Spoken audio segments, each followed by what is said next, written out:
ಪ್ರಥಮ PUC ಅರ್ಥಶಾಸ್ತ್ರದಲ್ಲಿ ನಾವು ಇವತ್ತು 3ನೇ ಅಧ್ಯಾಯವಾಗಿರ್ತಕ್ಕಂತಹ ಉದಾರೀಕರಣ, ಖಾಸಗೀಕರಣ ಮತ್ತು ಜಾಗತೀಕರಣ ಹಾಗೂ ಒಂದು ಮೌಲ್ಯಮಾಪನ ಅಂತಕ್ಕಂಥ ವಿಚಾರದಲ್ಲಿ ಈ 3ನೇ ಅಧ್ಯಾಯದ ವಿಷಯದಲ್ಲಿ ಇವತ್ತಿನ ದಿನ ವಿಶ್ವ ವ್ಯಾಪಾರ ಸಂಘಟನೆ ಅಥವಾ ವಿಶ್ವ ವ್ಯಾಪಾರಿ ಸಂಘಟನೆ ಅಂತಕ್ಕಂತಹ ಒಂದು ವಿಷಯವನ್ನ ತಿಳ್ಕೊಳ್ಳೋಣ. World trade organisation. ಈ ವರ್ಲ್ಡ್ ಟ್ರೇಡ್ ಆರ್ಗನೈಸೇಷನ್ ಅಂತಕ್ಕಂಥದ್ದು ಇದೊಂದು ವಿಶ್ವ ವ್ಯಾಪಾರಕ್ಕೆ ಸಂಬಂಧಿಸಿದಂತಹ ಒಂದು ಸಂಸ್ಥೆ. ವಿಶ್ವ ವ್ಯಾಪಾರಕ್ಕೆ ಸಂಬಂಧಿಸಿದಂತಹ ಒಂದು ಸಂಸ್ಥೆ ಅಂದ್ರೆ ಅಂತಾರಾಷ್ಟ್ರೀಯ ವ್ಯಾಪಾರವನ್ನ ಸರಳೀಕರಣಗೊಳಿಸತಕ್ಕಂತಹ ಒಂದು ಸಂಸ್ಥೆಯಾಗಿದೆ. ಅಂತಾರಾಷ್ಟ್ರೀಯ ವ್ಯಾಪಾರದ ಮೇಲೆ ಒಂದು ಕಣ್ಗಾವಲನ್ನು ಇರ್ತಕ್ಕಂತಹ ಅಂತಾರಾಷ್ಟ್ರೀಯ ಮಟ್ಟದ ಸಂಸ್ಥೆ ವಿಶ್ವ ವ್ಯಾಪಾರಿ ಸಂಘಟನೆ. ಸರಕುಗಳ ಮುಕ್ತ ಚಲನೆ ಆಗೋದಕ್ಕೆ ಮತ್ತು ಸರಕು ಸೇವೆಗಳು, ಬಂಡವಾಳ ಮತ್ತು ತಂತ್ರಜ್ಞಾನಗಳು ಇವುಗಳ ಮುಕ್ತ ಚಲನೆ ಆಗುವ ಉದ್ದೇಶದಿಂದಾಗಿ ಅವುಗಳ ಮೇಲೆ ಅಂತಾರಾಷ್ಟ್ರೀಯ ವ್ಯಾಪಾರ ರಾಷ್ಟ್ರಗಳ ನಡುವಿನ ವ್ಯಾಪಾರಗಳು ಸುಗಮವಾಗಿ ನಡೆಯೋದಕ್ಕೆ ಬೇಕಾಗ್ತಕ್ಕಂತಹ ಒಂದು ಅದನ್ನು ನೋಡಿಕೊಳ್ತಕ್ಕಂಥ ಸಂಸ್ಥೆ ಅಂತ ಹೇಳಿದ್ರೆ ವಿಶ್ವ ವ್ಯಾಪಾರಿ ಸಂಘಟನೆ. ಈ ಸಂಘಟನೆ 1995ರ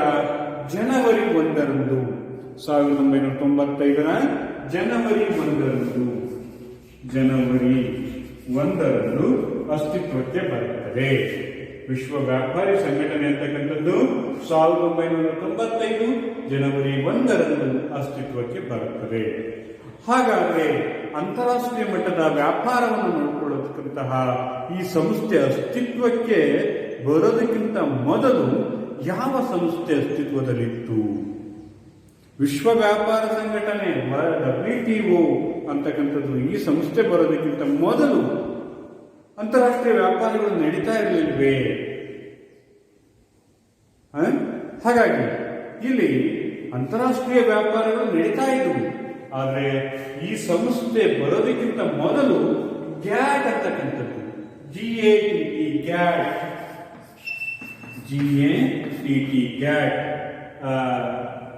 ವ್ಯಾಪಾರ ಮತ್ತು ಸುಂಕಗಳ ಮತ್ತು ವ್ಯಾಪಾರದ ಮೇಲಿನ ಸುಂಕಗಳು ಮತ್ತು ವ್ಯಾಪಾರದ ಮೇಲಿನ ಸಾಮಾನ್ಯ ಒಪ್ಪಂದ ಸುಂಕಗಳು ಮತ್ತು ವ್ಯಾಪಾರದ ಮೇಲಿನ ಸಾಮಾನ್ಯ ಒಪ್ಪಂದ ಅಂತಕ್ಕಂಥದ್ದು ಈ ಗ್ಯಾಟ್ ಅಂತಕ್ಕಂತಹ ಸಂಸ್ಥೆ ಅಸ್ತಿತ್ವದಲ್ಲಿತ್ತು. ಯಾವಾಗ?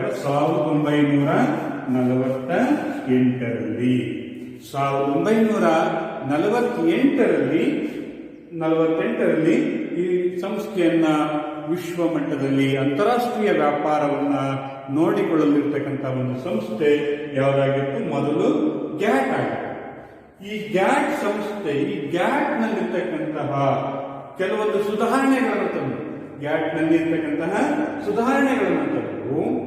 ಇದನ್ನ ಹೆಸರನ್ನ ಬದಲಾಯಿಸ್ತಾರೆ. ಯಾವುದನ್ನ ಹೆಸರಿಡ್ತಾರೆ? ವಿಶ್ವ ವ್ಯಾಪಾರಿ ಒಪ್ಪಂದ. ವಿಶ್ವ ವ್ಯಾಪಾರದ ಒಪ್ಪಂದ ಅಂತಕ್ಕಂತಹ ಒಂದು ಸಂಸ್ಥೆ ಅಥವಾ ವಿಶ್ವ ವ್ಯಾಪಾರಿ ಸಂಘಟನೆ. ವಿಶ್ವ ವ್ಯಾಪಾರಿ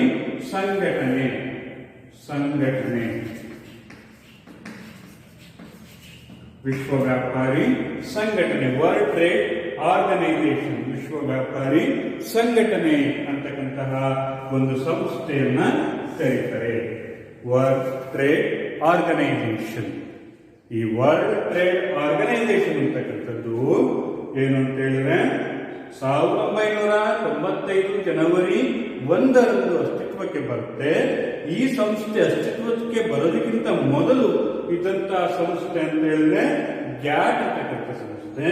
ಈ ಸಂಸ್ಥೆಯ ಪೂರ್ಣ ಹೆಸರು ಸುಂಕಗಳು ಮತ್ತು ವ್ಯಾಪಾರದ ಮೇಲಿನ ಸಾಮಾನ್ಯ ಒಪ್ಪಂದ, general agreement on tariff and trade ಅಂತ ಹೇಳಿ, general agreement on tariff and trade.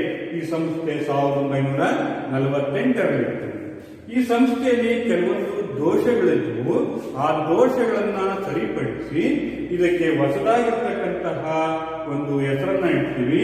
ಅದೇನೆ ವಿಶ್ವ ವ್ಯಾಪಾರಿ ಸಂಘಟನೆ 1995 ಅಸ್ತಿತ್ವಕ್ಕೆ ಬರ್ತಕ್ಕಂಥದ್ದು. ಹಾಗಾಗಿ ಗ್ಯಾಟ್ನ ಉತ್ತರಾಧಿಕಾರಿಯಾಗಿರ್ತಕ್ಕಂಥ ಸಂಸ್ಥೆ ವಿಶ್ವ ವ್ಯಾಪಾರಿ ಸಂಘಟನೆ.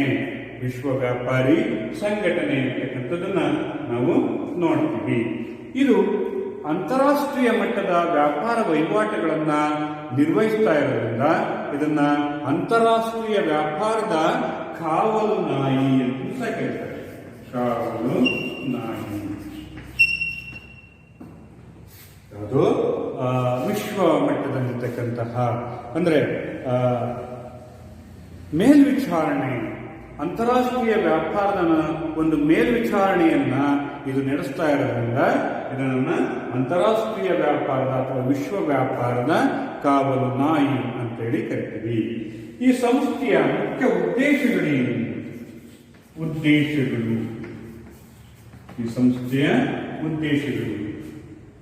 ಈ ಸಂಸ್ಥೆಯ ಮುಖ್ಯ ಉದ್ದೇಶ ಅಂತ ಹೇಳಿದ್ರೆ, ಒಂದು ನಿರಂಕುಶ ವ್ಯವಹಾರಗಳನ್ನು ತಡೆಯುವುದು. ನಿರಂಕುಶ ವ್ಯಾಪಾರವನ್ನು ತಡೆಯುವುದು.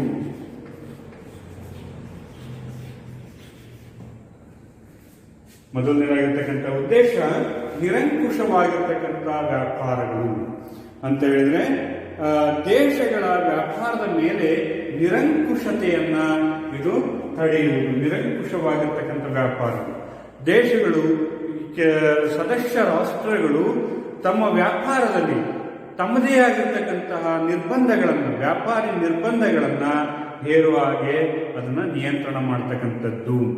ವಿಶ್ವ ವ್ಯಾಪಾರಿ ಸಂಘಟನೆಯ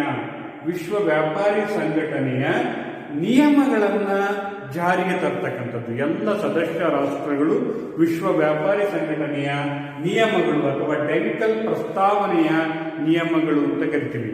ಈ ವಿಶ್ವ ವ್ಯಾಪಾರ ಸಂಘಟನೆ ಅಸ್ತಿತ್ವಕ್ಕೆ ಬರೋದಕ್ಕೆ ಮುಖ್ಯ ಕಾರಣಕರ್ತರು ಡೆಂಕಲ್ ಅಂತಕ್ಕಂಥವ್ರು ಏನ್ ಮಾಡಿರ್ತಾರೆ, ಈ ನಿಯಮಾವಳಿಗಳನ್ನ, ವಿಶ್ವ ವ್ಯಾಪಾರದ ನಿಯಮಾವಳಿಗಳನ್ನ ರೂಪಿಸಿರ್ತಾರೆ. ಆ ನಿಯಮಾವಳಿಗಳನ್ನ ಜಾರಿಗೆ ತರ್ತಕ್ಕಂಥದ್ದು. ಜಾರಿಗೆ ತರೋದ್ರ ಮೂಲಕ ಯಾವುದೇ ದೇಶ ವ್ಯಾಪಾರದ ಮೇಲೆ ನಿರಂಕುಶವಾದಂತಹ ಆಡಳಿತವನ್ನ ನಡೆಸದ ರೀತಿಯಲ್ಲಿ ನೋಡಿಕೊಳ್ತಕ್ಕಂಥದ್ದು ಮೊದಲನೇ ಉದ್ದೇಶ ವಿಶ್ವ ವ್ಯಾಪಾರಿ ಸಂಘಟನೆಯದ್ದಾಗಿರುತ್ತದೆ. ಇನ್ನು ಎರಡನೇ ಉದ್ದೇಶ ಉತ್ಪಾದನೆ, ವ್ಯಾಪಾರ ವಿಸ್ತರಣೆ ಮತ್ತು ಸೇವಾ ಕ್ಷೇತ್ರಗಳಲ್ಲಿ ದಕ್ಷತೆಯನ್ನು ಹೆಚ್ಚಿಸುವುದು. ಉತ್ಪಾದನೆ,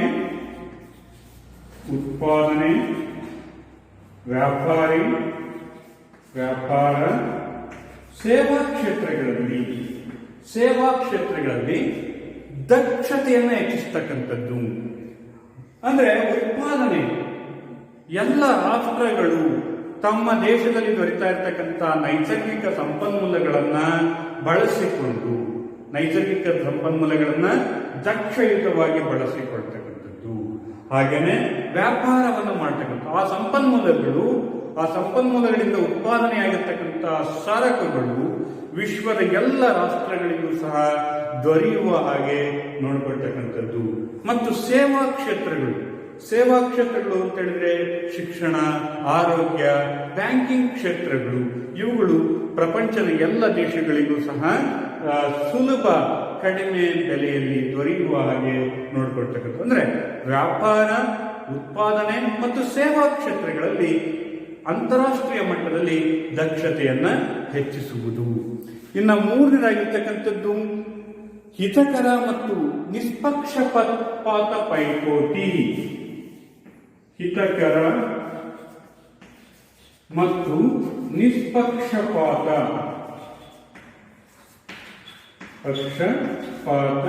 ಪೈಪೋಟಿ. ಹಿತಕರ ಮತ್ತು ನಿಷ್ಪಕ್ಷಪಾತವಾಗಿರ್ತಕ್ಕಂತಹ ಪೈಪೋಟಿಯನ್ನ ಹೆಚ್ಚಿಸುವುದು. ನಿಷ್ಪಕ್ಷಪಾತವಾಗಿರ್ತಕ್ಕಂತಹ ಪೈಪೋಟಿಯನ್ನ ಹೆಚ್ಚಿಸುವುದು ಅಂತ ಹೇಳಿದ್ರೆ ಇಲ್ಲಿ ಅಂತಾರಾಷ್ಟ್ರೀಯ ಮಟ್ಟದ ಪೈಪೋಟಿ, ಒಂದು ರಾಷ್ಟ್ರ ಮತ್ತೊಂದು ರಾಷ್ಟ್ರದ ಸರಕುಗಳ ಬೆಲೆಗಳು, ವಸ್ತುಗಳ ಬೆಲೆಗಳು, ಯಾವುದೇ ದೇಶ ವಸ್ತುಗಳ ಬೆಲೆಗಳನ್ನ ಗಣನೀಯವಾಗಿ ಇಳಿಸಿದಂಗೆ ಅಥವಾ ಹೆಚ್ಚಿಸಿದ ಹಾಗೆ ಒಂದು ರಾಷ್ಟ್ರಗಳ ನಡುವೆ ಒಂದು ವ್ಯಾಪಾರದಲ್ಲಿ ಹಿತಕರವಾಗಿರ್ತಕ್ಕಂತಹ ಪೈಪೋಟಿಯನ್ನ ರಚನೆ ಮಾಡತಕ್ಕಂಥದ್ದು. ಹಾಗೆಯೇ ವ್ಯಾಜ್ಯಗಳನ್ನ ಪರಿಹರಿಸುವುದು, ವ್ಯಾಜ್ಯಗಳ ಪರಿಹಾರ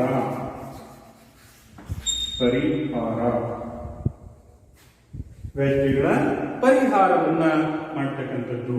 ವ್ಯಾಜ್ಯಗಳು ಅಂತ ಹೇಳಿದ್ರೆ ರಾಷ್ಟ್ರಗಳ ನಡುವೆ ಏನಾದರೂ ವ್ಯಾಪಾರದಲ್ಲಿ ವ್ಯಾಜ್ಯಗಳು ಸಂಭವಿಸಿದ್ರೆ ಆ ವ್ಯಾಜ್ಯಗಳನ್ನ ಅಲ್ಲಿಯೇ ನಿವಾರಣೆ ಮಾಡ್ತಕ್ಕಂಥದ್ದು, ಪರಿಹರಿಸತಕ್ಕಂಥದ್ದು ವಿಶ್ವ ವ್ಯಾಪಾರ ಸಂಘಟನೆಯ ಮುಖ್ಯ ಉದ್ದೇಶ ಆಗಿತ್ತು.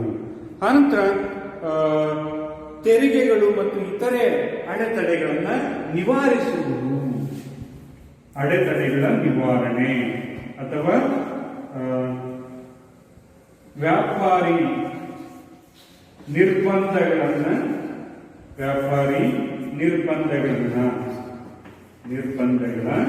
ನಿವಾರಣೆ, ವ್ಯಾಪಾರಿ ನಿರ್ಬಂಧಗಳ ನಿವಾರಣೆ ಮಾಡ್ತಕ್ಕಂಥದ್ದು. ವ್ಯಾಪಾರಿ ನಿರ್ಬಂಧಗಳು ಅಂತ ಹೇಳಿದ್ರೆ ಸುಂಕಗಳು, ಕೋಟಗಳು ಮತ್ತು ಈ ಪರಿಮಾಣಾತ್ಮಕ ನಿರ್ಬಂಧಗಳಿಂದವ ಅಥವಾ ತೆರಿಗೆಗಳನ್ನು ವಿಧಿಸತಕ್ಕಂಥದ್ದು. ಇವುಗಳನ್ನ ಕಡಿಮೆಗೊಳಿಸುವುದು ಅಥವಾ ಸರಳೀಕರಣಗೊಳಿಸ್ತಕ್ಕಂಥದ್ದು ಅಥವಾ ರದ್ದು ಮಾಡ್ತಕ್ಕಂಥದ್ದು. ಸಾಧ್ಯವಾದರೆ ರದ್ದು ಮಾಡ್ತಕ್ಕಂಥದ್ದು, ಇಲ್ಲ ಅಂತ ಹೇಳಿದ್ರೆ ಕಡಿಮೆ ಮಾಡ್ತಕ್ಕಂಥದ್ದು. ಇದು ಈ ಒಂದು ವಿಶ್ವ ವ್ಯಾಪಾರ ಸಂಘಟನೆಯ ಮುಖ್ಯ ಉದ್ದೇಶ ಆಗಿತ್ತು. ಹಾಗೆಯೇ ದ್ವಿಪಕ್ಷೀಯ ಮತ್ತು ಬಹುಪಕ್ಷೀಯ ವ್ಯಾಪಾರವನ್ನ ಸುಗಮಗೊಳಿಸುವುದು. ದ್ವಿಪಕ್ಷೀಯ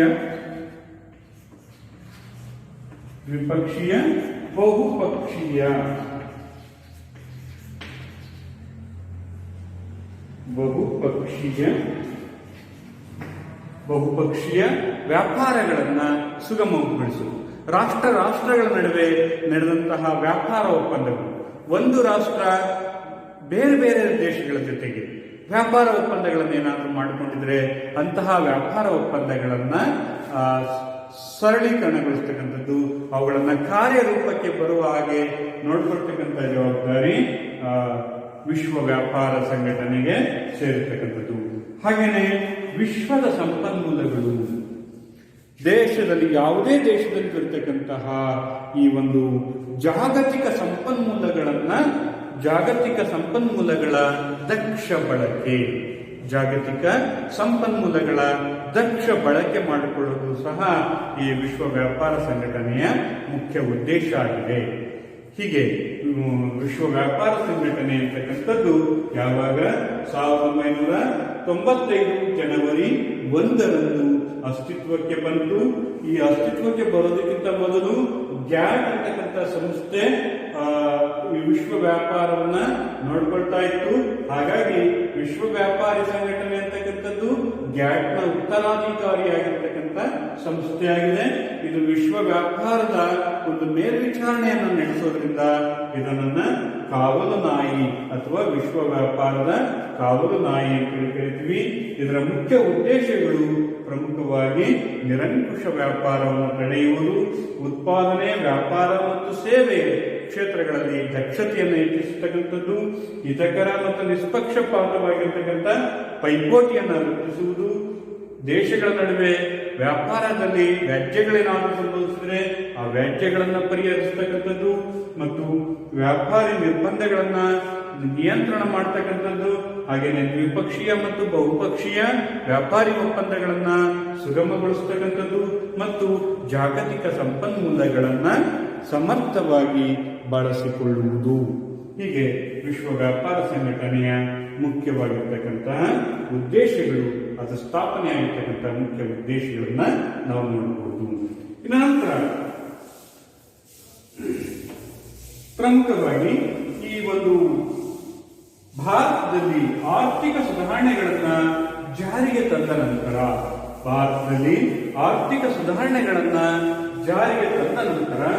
ಭಾರತದ ಅರ್ಥವ್ಯವಸ್ಥೆಯ ಮೇಲೆ ಆಗಿರುವಂತಹ ಪರಿಣಾಮಗಳು, ಅದರ ಪರಿಣಾಮಗಳು ಏನಾಗಿದ್ದಾವೆ ಅಂತಕ್ಕಂಥದ್ದನ್ನ, ಅಂದ್ರೆ ಒಂದು ಮೌಲ್ಯಮಾಪನ, ಎಲ್ ಪಿ ಜಿಯ ಮೌಲ್ಯಮಾಪನ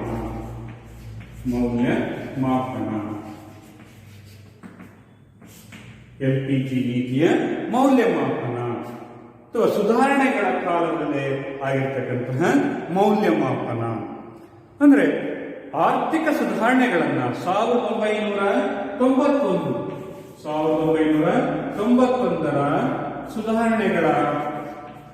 ಸುಧಾರಣೆಗಳ ಪರಿಣಾಮ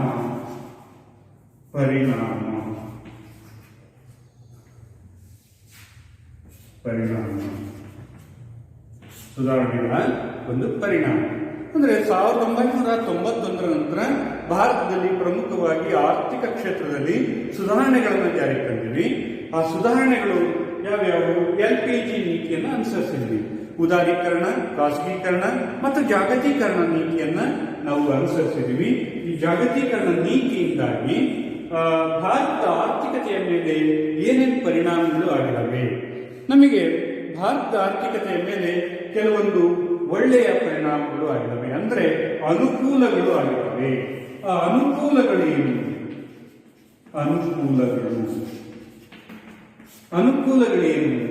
ಒಂದು, ಜಿಡಿಪಿಯಲ್ಲಿ ಹೆಚ್ಚಳ ಆಗಿದೆ. ಭಾರತದ ಆರ್ಥಿಕತೆಯಲ್ಲಿ ಆರ್ಥಿಕ ಬೆಳವಣಿಗೆ ಅಂತಕ್ಕಂಥದ್ದು ಕಂಡು ಬಂದಿದೆ. ಭಾರತದ 1980-81ರಲ್ಲಿ ಭಾರತದ ಜಿಡಿಪಿ ಎಷ್ಟಿತ್ತು? 5.6ರಷ್ಟಿತ್ತು. ಭಾರತದ ಜಿಡಿಪಿ 5.6ರಷ್ಟಿತ್ತು. ಇದರ ಪ್ರಮಾಣ 2011-12ರಲ್ಲಿ ಭಾರತದ ಜಿಡಿಪಿ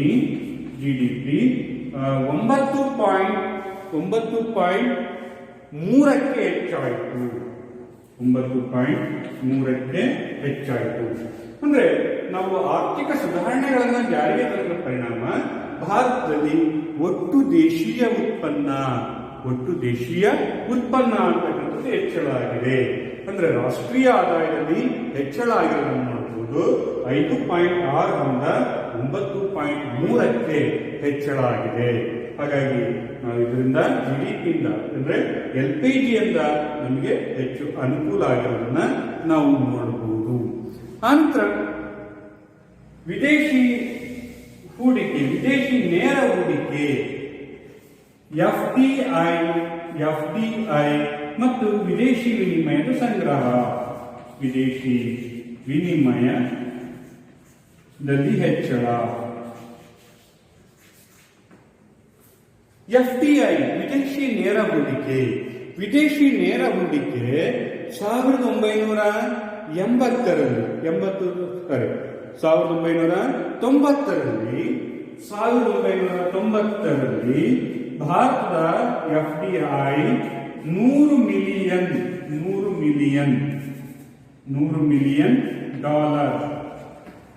ಮಿಲಿಯನ್ ಡಾಲರ್ನಷ್ಟಿತ್ತು.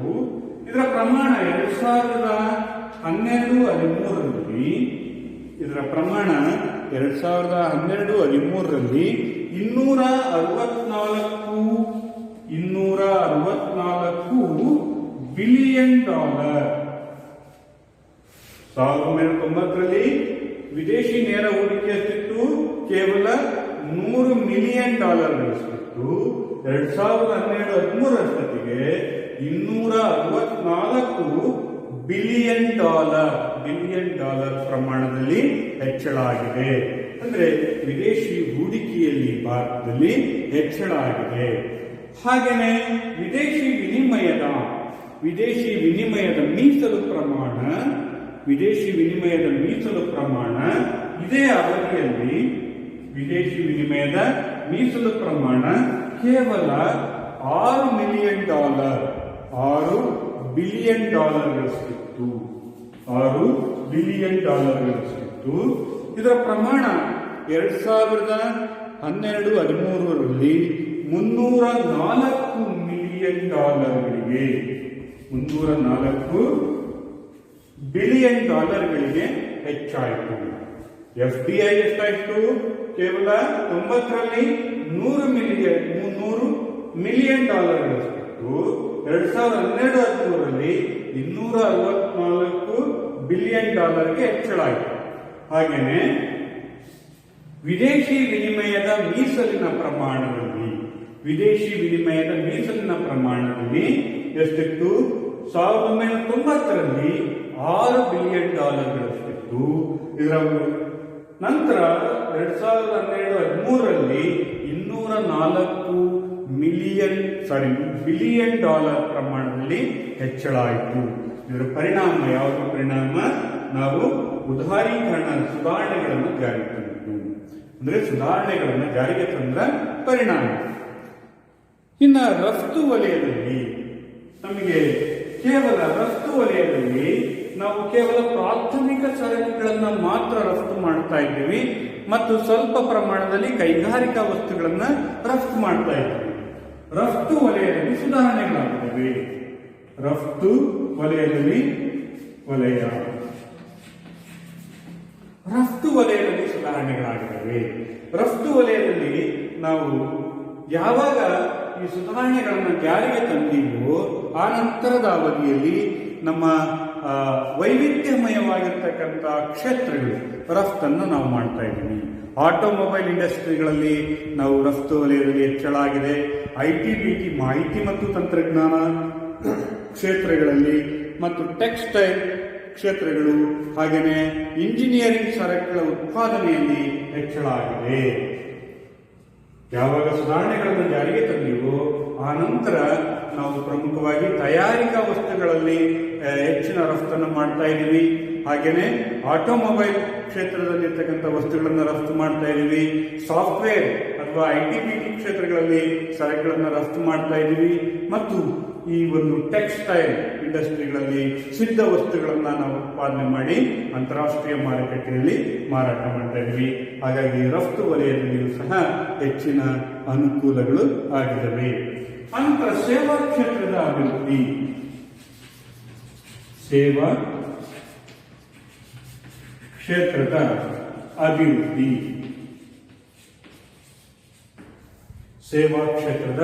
ಅಭಿವೃದ್ಧಿ ಸೇವಾ ಕ್ಷೇತ್ರದ ಅಭಿವೃದ್ಧಿಯನ್ನು ನಾವು ನೋಡೋದಾದ್ರೆ ಭಾರತದಲ್ಲಿ ಭಾರತದ ಆರ್ಥಿಕ ಬೆಳವಣಿಗೆಯ ಪ್ರಮುಖ ಕ್ಷೇತ್ರ ಅಂತ ಹೇಳಿದ್ರೆ ಸೇವಾ ಕ್ಷೇತ್ರ ಆಗಿದೆ. ನಮಗೆ GDPಯಲ್ಲಿ ಹೆಚ್ಚಿನ ಪಾಲನ್ನ ಮೊದಲು ಸ್ವಾತಂತ್ರ್ಯದ ಸಂದರ್ಭದಲ್ಲಿ, ಭಾರತಕ್ಕೆ ಸ್ವತಂತ್ರ ಬಂದಂತ ಸಂದರ್ಭದಲ್ಲಿ ಅತಿ ಹೆಚ್ಚಿನ ಪಾಲು GDPಗೆ ಕೃಷಿ ಕ್ಷೇತ್ರದಿಂದ ಬರ್ತಾ ಇತ್ತು. ಆದರೆ ನಾವು ಯಾವಾಗ ಸುಧಾರಣೆಗಳನ್ನು ಜಾರಿಗೆ ತಂದಿವೋ ಆ ನಂತರ ಅತಿ ಹೆಚ್ಚು ಪಾಲನ್ನು GDPಯಲ್ಲಿ ಪಾಲನ್ನು ಹೊಂದಿರತಕ್ಕಂಥದ್ದು ಸೇವಾ ಕ್ಷೇತ್ರ ಆಗಿದೆ. ಅಂದ್ರೆ ರಾಷ್ಟ್ರೀಯ ಆದಾಯಕ್ಕೆ ಅತಿ ಹೆಚ್ಚನ್ನು ಕೊಡುಗೆಯನ್ನು ನೀಡತಕ್ಕಂಥದ್ದು ಸೇವಾ ವಲಯಗಳಾಗಿವೆ. ಆನಂತರ ಸಂದಾಯ ಬಾಕಿಯ ಸಮರ್ಪಕ ನಿರ್ವಹಣೆ. ಸಂದಾಯ ಬಾಕಿ ಅಂತ ಹೇಳಿದ್ರೆ ಒಂದು ದೇಶ ಜಗತ್ತಿನ ಇತರ ದೇಶಗಳೊಂದಿಗೆ ನಡೆಸಿರ್ತಕ್ಕಂತಹ ಎಲ್ಲ ಆರ್ಥಿಕ ವ್ಯವಹಾರಗಳನ್ನ ತೋರಿಸುವಂತಹ ಒಂದು ಪಟ್ಟಿಯನ್ನೇ ನಾವು ಸಂದಾಯ ಬಾಕಿ ಅಂತ ಕರಿತೀವಿ. ಈ ಸಂದಾಯ ಬಾಕಿಯಲ್ಲಿ ಪ್ರಮುಖವಾಗಿ ರಫ್ತು ವ್ಯಾಪಾರ ಮತ್ತು ಆಮದು ವ್ಯಾಪಾರಗಳನ್ನ ತೋರಿಸ್ತಾ ಇರ್ತೀವಿ. ರಫ್ತು ವ್ಯಾಪಾರ ಮತ್ತು ಆಮದು ವ್ಯಾಪಾರವನ್ನು ನಾವು ನೋಡ್ತಾ ಇರ್ತೀವಿ. ಈ ರಫ್ತು ವ್ಯಾಪಾರ ಮತ್ತು ಆಮದು ವ್ಯಾಪಾರದಲ್ಲಿ ಏನು ನಮ್ಮಲ್ಲಿ ಕೊರತೆ ಇತ್ತು, ಆ ಕೊರತೆಯ ಪ್ರಮಾಣ ಬಹಳಷ್ಟು ಕಡಿಮೆಯಾಗಿದೆ. ಬಹಳಷ್ಟು ಕಡಿಮೆಯಾಗಿರೋದನ್ನ ನಾವು ನೋಡಬಹುದು. ಅಂದ್ರೆ ಸಂದಾಯ ಬಾಕಿಯಲ್ಲಿಯೂ ಸಹ ನಾವು ಒಳ್ಳೆಯ ನಿರ್ವಹಣೆಯನ್ನ ನಿರ್ವಹಿಸ್ತಾ ಇದ್ದೀವಿ. ಯಾರ ಪರಿಣಾಮ? ಆರ್ಥಿಕ ಸುಧಾರಣೆಗಳನ್ನ ಜಾರಿಗೆ ತಂದ್ರ ಪರಿಣಾಮ. ಹೀಗೆ ನಮಗೆ ಈ ಪ್ರಮುಖವಾಗಿ ಅನುಕೂಲಗಳಾಗಿರ್ತಕ್ಕಂಥದ್ದು. ಸುಧಾರಣೆಗಳನ್ನು ಜಾರಿಗೆ ತಂದ ನಂತರ ಭಾರತದ ಆರ್ಥಿಕತೆ ಸಾಕಷ್ಟು ಪ್ರಗತಿಯನ್ನು ಹೊಂದಿತು. ಅದು GDPಯಲ್ಲಿ ಹೆಚ್ಚಳ ಆಯಿತು. ಹಾಗೆಯೇ ವಿದೇಶಿ ವಿನಿಮಯ ಮತ್ತು ವಿದೇಶಿ ನೇರ ಹೂಡಿಕೆಯಲ್ಲಿ ಹೆಚ್ಚಳ ಆಯಿತು. ರಫ್ತು ವಲಯದಲ್ಲಿ ಸುಧಾರಣೆಗಳನ್ನು ಕಂಡುಬಂತು. ಸೇವಾ ಕ್ಷೇತ್ರಗಳು ಹೆಚ್ಚು ಅಭಿವೃದ್ಧಿ ಹೊಂದಿದವು. ಹಾಗೆಯೇ ಸಂದಾಯ ಬಾಕಿಯಲ್ಲಿಯೂ ಸಹ ನಮ್ಮ ಕೊರತೆಯ ಪ್ರಮಾಣ ಬಹಳಷ್ಟು ಕಡಿಮೆಯಾಯಿತು. ಹೀಗಾಗಿ ಸುಧಾರಣೆಗಳಿಂದಾಗಿರ್ತಕ್ಕಂತಹ ಅನುಕೂಲಗಳು. ಇನ್ನು ಅನಾನುಕೂಲಗಳು ಏನು?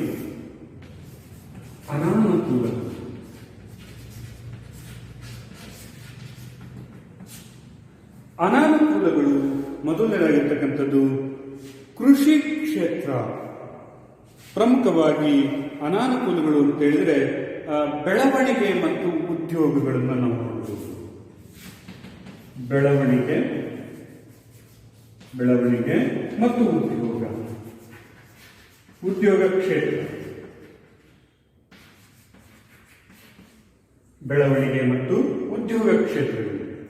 ಭಾರತ ಆರ್ಥಿಕವಾಗಿ ಬೆಳವಣಿಗೆಯನ್ನ ಹೊಂದಿತು. ಆದರೆ ಉದ್ಯೋಗ ಕ್ಷೇತ್ರಗಳಲ್ಲಿ ಸಾಕಷ್ಟು ಪ್ರಗತಿ ಆಗಲಿಲ್ಲ. ಉದ್ಯೋಗ ಕ್ಷೇತ್ರದಲ್ಲಿ ಹೆಚ್ಚಿನ ಪ್ರಗತಿ ಆಗಲಿಲ್ಲ. ನಮ್ಮ GDPಯನ್ನು ಹೆಚ್ಚಳ ಆಯಿತು, ಇದರಿಂದ ಆರ್ಥಿಕ ಬೆಳವಣಿಗೆ ಹೆಚ್ಚಾಯಿತು. ಆದರೆ ಯಾವ ಕ್ಷೇತ್ರಗಳಲ್ಲಿ ಯಾರು ಸುಶಿಕ್ಷಿತ ನುರಿತ ಉದ್ಯೋಗಿಗಳಿದ್ದರೂ ಅವರಿಗೆ ಉದ್ಯೋಗ ಸಿಕ್ತು. ಆ ಕುಶಲವಾಗಿರ್ತಕ್ಕಂಥ ಕುಶಲಕರ್ಮಿಗಳಿಗೆ ಅಥವಾ ಅಸಂಘಟಿತ ಕಾರ್ಮಿಕರಿಗೆ ಉದ್ಯೋಗಗಳು ದೊರೆಯಲಿಲ್ಲ.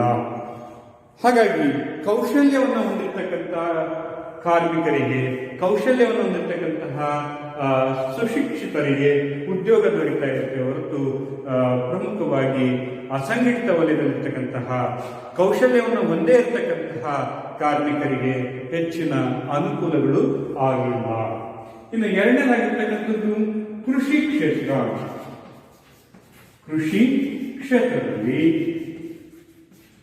ಸುಧಾರಣೆಗಳನ್ನು ಜಾರಿಗೆ ತಂದ ನಂತರ ಕೃಷಿ ಕ್ಷೇತ್ರದಲ್ಲಿ ಪ್ರಮುಖವಾಗಿ ಕಡೆಗಣಿಸಲ್ಪಟ್ಟಿತು. ಸುಧಾರಣೆಗಳನ್ನು ಜಾರಿಗೆ ತಂದ ನಂತರ ಕೃಷಿ ಕ್ಷೇತ್ರವನ್ನ ಸಂಪೂರ್ಣವಾಗಿ ಅಲ್ಲ, ಪ್ರಮುಖವಾಗಿ ಅದು ಕಡೆಗಣನೆಗೆ ಒಳಗಾಯಿತು. ಇಲ್ಲಿ ಕೃಷಿ ಕ್ಷೇತ್ರದಲ್ಲಿ ಹೂಡಿಕೆಯ ಪ್ರಮಾಣ ಕಡಿಮೆಯಾಯಿತು.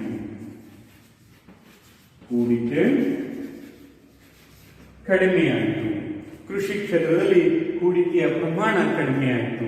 ಕೃಷಿಯ ಮೂಲ ಸೌಕರ್ಯಗಳಾಗಿರ್ತಕ್ಕಂತಹ ನೀರಾವರಿ, ವಿದ್ಯುತ್ತು, ರಸ್ತೆಗಳು ಮತ್ತು ಕೃಷಿಯಲ್ಲಿ ಸಂಶೋಧನೆಗಳು ಕೃಷಿ ಮಾರುಕಟ್ಟೆ ಕ್ಷೇತ್ರದಲ್ಲಿ ಹೂಡಿಕೆಯ ಪ್ರಮಾಣ ಕಡಿಮೆಯಾಯಿತು. ಇದರಿಂದ ರೈತರು ಸಂಕಷ್ಟಕ್ಕೆ ಒಳಗಾದರು. ನಂತರ ಸುಧಾರಣೆಗಳನ್ನು ಜಾರಿಗೆ ತಂದ ನಂತರ ಈ ಸಹಾಯಧನವನ್ನ ಹಂತ ಹಂತವಾಗಿ ಹಿಂಪಡೆಯಲಾಯಿತು. ಸಹಾಯಧನ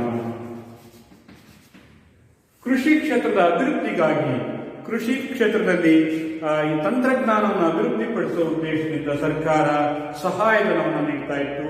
ಆ ಸಹಾಯಧನದ ಪ್ರಮಾಣವೂ ಸಹ ಕಡಿಮೆ ಆಯಿತು. ಉದಾಹರಣೆಗೆ ಯಂತ್ರಗಳಿಗೆ ಸಹಾಯಧನ ನೀಡಲಾಗ್ತಾ ಇತ್ತು. ಹಾಗೆಯೇ ರಸಗೊಬ್ಬರ ಮತ್ತು ಬೀಜಗಳ ಮೇಲೆ ಸಹಾಯಧನವನ್ನು ನೀಡಲಾಗ್ತಾ ಇತ್ತು. ಈ ಸಹಾಯಧನದ ಪ್ರಮಾಣ ಕಡಿಮೆಯಾಯಿತು.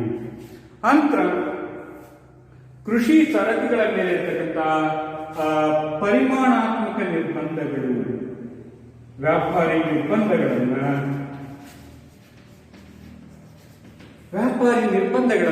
ರದ್ದುಪಡಿಸಿತು. ಕೃಷಿ ಸರಕುಗಳ ಮೇಲೆ ಇರತಕ್ಕಂತಹ ವ್ಯಾಪಾರಿ ನಿರ್ಬಂಧಗಳನ್ನ ರದ್ದುಪಡಿಸಲಾಯಿತು. ಇದರಿಂದಾಗಿ ಕೃಷಿ ಸರಕುಗಳು, ವಿದೇಶದಿಂದ ಕೃಷಿ ಸರಕುಗಳು ಕಡಿಮೆ ಬೆಲೆಯಲ್ಲಿ ಭಾರತಕ್ಕೆ ಆಮದಾಗ್ತಾ ಇತ್ತು. ಇದರ ಪರಿಣಾಮ ಭಾರತೀಯ ಕೃಷಿ ಸರಕುಗಳಿಗೆ ಬೇಡಿಕೆ ಇಲ್ಲದ ಹಾಗಾಗಿ ಮಾರುಕಟ್ಟೆಯ ಪ್ರಮಾಣ ಕಡಿಮೆಯಾಯಿತು. ಇದರಿಂದ ಒಂದು ಕಡಿಮೆ ಬೆಲೆಯಲ್ಲಿ ರೈತರು ತಮ್ಮ ಸರಕುಗಳನ್ನ ಮಾರಬೇಕಾಯಿತು. ಹಾಗಾಗಿ ರೈತರ ಆದಾಯ ಕಡಿಮೆ ಆಯಿತು. ರೈತರ ಆದಾಯ ಕಡಿಮೆ ಆಯಿತು. ನಂತರ ಕನಿಷ್ಠ ಬೆಂಬಲ ಬೆಲೆಯನ್ನ ಅದು ಸರ್ಕಾರ ಹಂತ ಹಂತವಾಗಿ ಹಿಂಪಡಿತಾ ಬಂತು. ಕನಿಷ್ಠ ಬೆಂಬಲ ಬೆಲೆ ನೀತಿಯನ್ನ ಸರ್ಕಾರ ಹಂತ ಹಂತವಾಗಿ ಹಿಂಪಡೆದದ್ದು ಕೃಷಿ ಕ್ಷೇತ್ರದ ಒಂದು ಆದಾಯದ ಕೊರತೆಗೆ ಕಾರಣ ಆಯಿತು. ನಂತರ ಕೃಷಿ ಕ್ಷೇತ್ರದಲ್ಲಿ ಈ ವಾಣಿಜ್ಯ ಬೆಳೆಗಳಿಗೆ ಪ್ರೋತ್ಸಾಹ ನೀಡಲಾಯಿತು. ವಾಣಿಜ್ಯ ಬೆಳೆಗಳು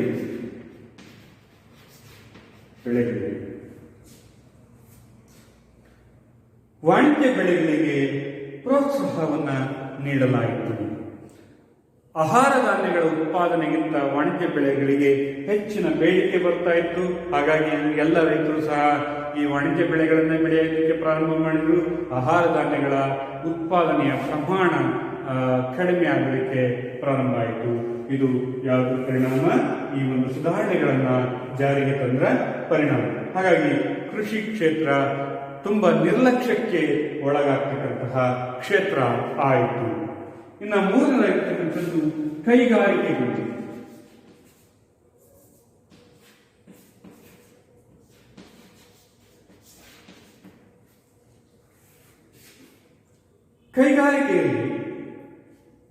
ಕೈಗಾರಿಕೆಗಳಲ್ಲಿ ಸಾಕಷ್ಟು ಒಂದು ದುಷ್ಪರಿಣಾಮಗಳನ್ನ ಎದುರಿಸ್ತಾ ಬಂದು ಭಾರತದಲ್ಲಿ ಕೈಗಾರಿಕಾ ವಲಯದಲ್ಲಿ ಸುಧಾರಣೆಗಳನ್ನು ಜಾರಿಗೆ ತಂದ್ವಿ. ಆದರೆ ಏನು ವಿದೇಶಿ ಕೈಗಾರಿಕೆಗಳ ಪೈಪೋಟಿಯನ್ನ ನಮ್ಮ ದೇಶೀಯ ಕೈಗಾರಿಕೆಗಳು ಎದುರಿಸುವುದಕ್ಕೆ ಕಷ್ಟ ಆಯಿತು. ವಿದೇಶಿ ಕೈಗಾರಿಕೆಗಳ ಪೈಪೋಟಿ ಅಥವಾ ವಿದೇಶಿ ಸರಕುಗಳ ಒಂದು ಪೈಪೋಟಿಯನ್ನ ದೇಶೀಯ ಕೈಗಾರಿಕೆಗಳು ಎದುರಿಸೋದಕ್ಕೆ ಸಾಧ್ಯ ಆಗಲಿಲ್ಲ. ಇದರಿಂದಾಗಿ ದೇಶೀಯ ಮಾರುಕಟ್ಟೆಯಲ್ಲಿ ವಿದೇಶಿ ಸರಕುಗಳು, ವಿದೇಶಿ ಕೈಗಾರಿಕಾ ಸರಕುಗಳು ಮಾರಾಟ ಆದವು. ಇದರಿಂದ ದೇಶೀಯ ಕೈಗಾರಿಕೆಗಳಿಗೆ ಮಾರುಕಟ್ಟೆ ಇಲ್ಲದಂತಾಯಿತು. ಹಾಗೆಯೇ ಸುಂಕಗಳು ಮತ್ತು ಬಂಡವಾಳದ ಹರಿವಿಗೆ ಆರ್ಥಿಕತೆಯನ್ನು ತೆರೆದಿಡಲಾಯಿತು. ಭಾರತದಲ್ಲಿ ಈ ವಿದೇಶಿ ಸರಕುಗಳು ಯಾವುದೇ ಸುಂಕಗಳಿಲ್ಲದೆ ಅಥವಾ ಬಂಡವಾಳದ ಹರಿವು, ವಿದೇಶದಿಂದ ಬಂಡವಾಳದ ಒಂದು ಹರಿವು ಆಯಿತು. ಇದರಿಂದಾಗಿ ದೇಶೀಯ ಕೈಗಾರಿಕೆಗಳು ಸಂಕಷ್ಟಕ್ಕೆ ಸಿಲುಕೊಂಡವು. ಹಾಗೆಯೇ ಅಗ್ಗದ ಸರಕುಗಳು ಭಾರತದ ಮಾರುಕಟ್ಟೆಯನ್ನು ಪ್ರವೇಶಿಸಿದವು. ವಿದೇಶಿ ಕೈಗಾರಿಕಾ ಸರಕುಗಳು ಅಗ್ಗದ ಬೆಲೆಯಲ್ಲಿ ಭಾರತದ ಮಾರುಕಟ್ಟೆಯನ್ನ ಪ್ರವೇಶಿಸಿದ್ದು ಕೈಗಾರಿಕಾ ಕ್ಷೇತ್ರದ ಒಂದು ಸವಾಲಾಗಿತ್ತು. ಹೀಗಾಗಿ ಅದರಲ್ಲೂ ಅನೇಕ ಸಣ್ಣ ಕೈಗಾರಿಕೆಗಳು, ಭಾರತದ ಅನೇಕ ಸಣ್ಣ ಕೈಗಾರಿಕೆಗಳು ಸಂಪೂರ್ಣವಾಗಿ ಸ್ಥಗಿತವಾದವು. ಇವೆಲ್ಲವೂ ಸಹ ಸುಧಾರಣೆಗಳ ಪರಿಣಾಮ. ಅನಂತರ ಹೂಡಿಕೆ ಹಿಂತೆಗೆತವನ್ನು ಅನುಸರಿಸಿತು.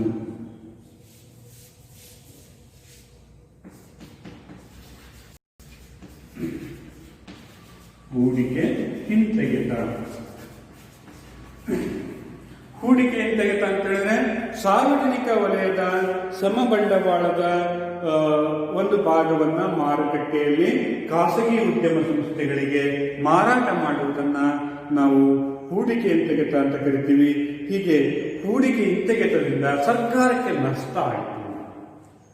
ಸರ್ಕಾರಕ್ಕೆ ನಷ್ಟ ಅಂತಕ್ಕಂಥದ್ದು ಸಂಭವಿಸ್ತಾ ಬಂತು. ಅಂದ್ರೆ ಸಾರ್ವಜನಿಕ ವಲಯದ ಕೈಗಾರಿಕೆಗಳನ್ನ ಕಡಿಮೆ ಬೆಲೆಯಲ್ಲಿ ಖಾಸಗಿಯವರಿಗೆ ಮಾರಾಟ ಮಾಡುವಂತಹ ಅನಿವಾರ್ಯ ಸ್ಥಿತಿಗೆ ತಲುಪಿತು. ಇದರಿಂದ ಸರ್ಕಾರಕ್ಕೆ ಆರ್ಥಿಕವಾಗಿರ್ತಕ್ಕಂಥ ಹೊರೆ ಅಂತಕ್ಕಂಥದ್ದು ಸಂಭವಿಸಿತು. ಅನಂತರ ಕೋಶೀಯ ನೀತಿಯಲ್ಲಿನ ಸುಧಾರಣೆಗಳು. ಕೋಶೀಯ ನೀತಿಯ ಸುಧಾರಣೆಗಳು.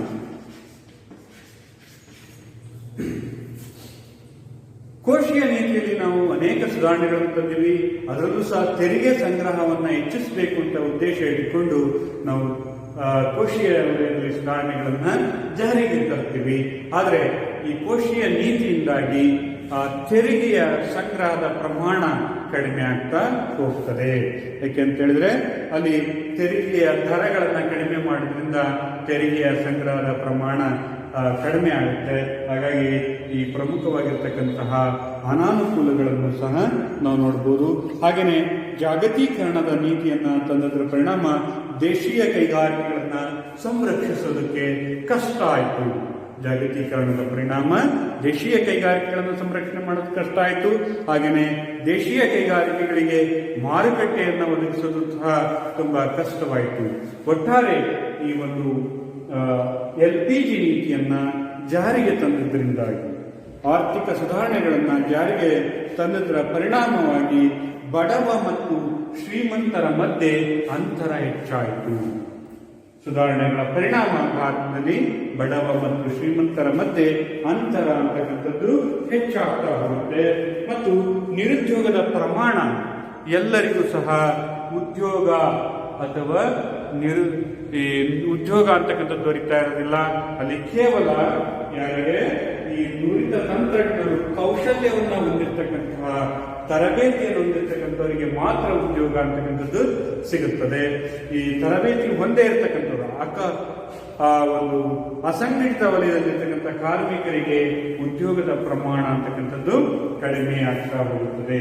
ಹೀಗಾಗಿ ಈ ಒಂದು LPG ನೀತಿಗಳು ಅಥವಾ ಸುಧಾರಣೆಗಳ ಒಂದು ಪರಿಣಾಮವನ್ನು ನಾವು ನೋಡೋದಾದ್ರೆ ಇದರಿಂದ ಆಗ್ತಕ್ಕಂಥ ಅನುಕೂಲಗಳು ಸಾಕಷ್ಟಿದೆ. ಅನುಕೂಲಗಳು, ನಮ್ಮ ದೇಶದ ರಾಷ್ಟ್ರೀಯ ಆದಾಯ ಹೆಚ್ಚಾಯಿತು, ವಿದೇಶಿ ಹೂಡಿಕೆ ಮತ್ತು ವಿದೇಶಿ ವಿನಿಮಯದ ಸಂಗ್ರಹದಲ್ಲಿ ಹೆಚ್ಚಳ ಆಯಿತು, ರಫ್ತು ವಲಯದಲ್ಲಿ ವಿಸ್ತಾರ ಆಯಿತು, ಸೇವಾ ಕ್ಷೇತ್ರಗಳು ಹೆಚ್ಚು ಬೆಳವಣಿಗೆಯನ್ನು ಸಾಧಿಸಿದವು, ಸಂದಾಯ ಬಾಕಿಯಲ್ಲಿರ್ತಕ್ಕಂಥ ಕೊರತೆ ಅಂತಕ್ಕಂಥದ್ದು ಕಡಿಮೆ ಆಯಿತು.